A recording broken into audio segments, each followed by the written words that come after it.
Right, so I'm going to crack the other one that I took from Darren's, from Brewmaster Ben. If I'm honest, it'll probably be my last one of the day.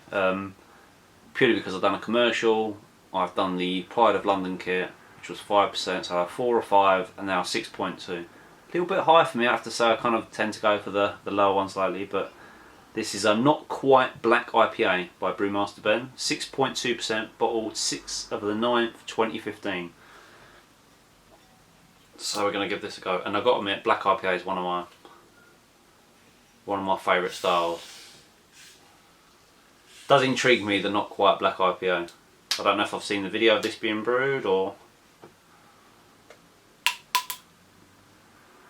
Instantly I'm getting quite a nice hoppy aroma on there, and a little bit of kind of that kind of dark malt twang, you know, when you're going for a... It's got all the signs of being a good beer, just on the smell.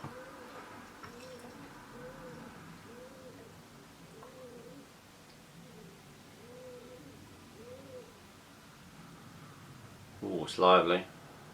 This glass does promote a huge head sometimes. I'll stop it there.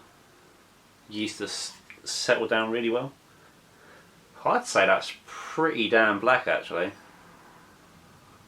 Always looks darker on this camera.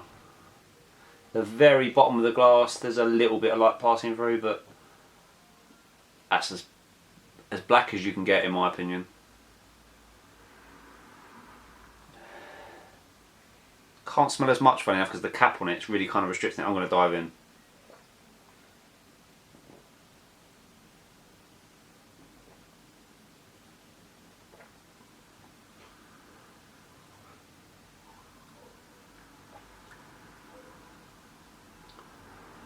Oh, that's pretty good actually.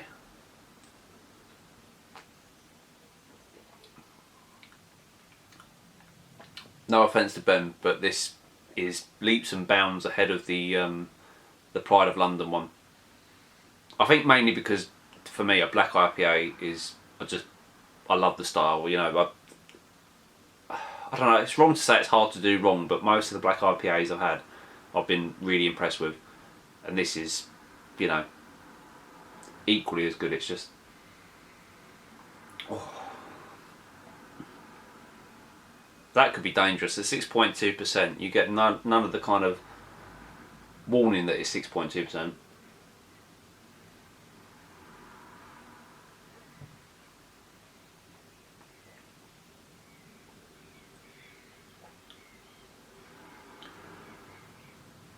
Quite a bitterness on the end.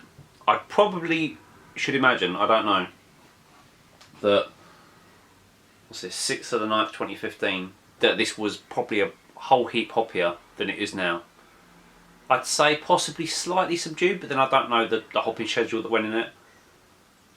I've had, this is no disrespect to Ben, I've had hoppier black IPAs, but I do wonder if it's dissipated a little bit from this. It's still a fantastic beer, it's still quite hoppy. But I'm betting it was a whole heap fresher, kind of, partly my fault. I don't know how long that's been at Hammerphone Brews or when Ben quite gave it out, but the Not Quite Black IPA is an understatement. I think that's bang on. I'd be happy with that if it was, in terms of colour and taste. Carbonation is spot on, something that I'm always really crap at.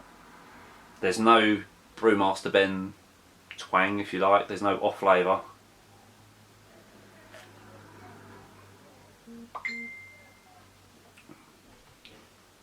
That's beautiful. Sessionable, but you could get stupid. If I had a few of them in the house. I don't know what else to say about it really. There's nothing bad to say about it. I'd be happy if I brewed that at all. I'm thinking of the last best black IPA I had was probably the Yeasty Boys Pot Kettle Black. It's not too far off that, if I'm honest. It kind of, the Pot Kettle Black was, like I say, I think it's lost a little bit of its freshness. That's probably it. Other than that, it's blinding. If that was wrapped up in a, you know, a Colonel label or, you know, Yeasty Boys, whatever, and you was given that in a bottle and said, try this, you wouldn't be disappointed at all.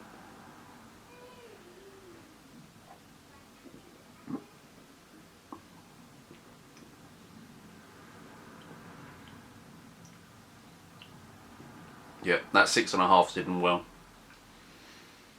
I think I'm going to sip the rest of this because I've got to, still waiting on my roast dinner to be cooked, and I don't think I'm, you know, cracking the whip. I'm helping out in between, but yeah, I'll enjoy the rest of this with my dinner.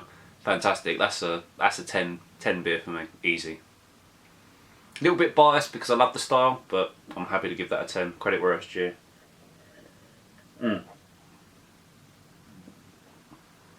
Exceptional. Cheers, Ben.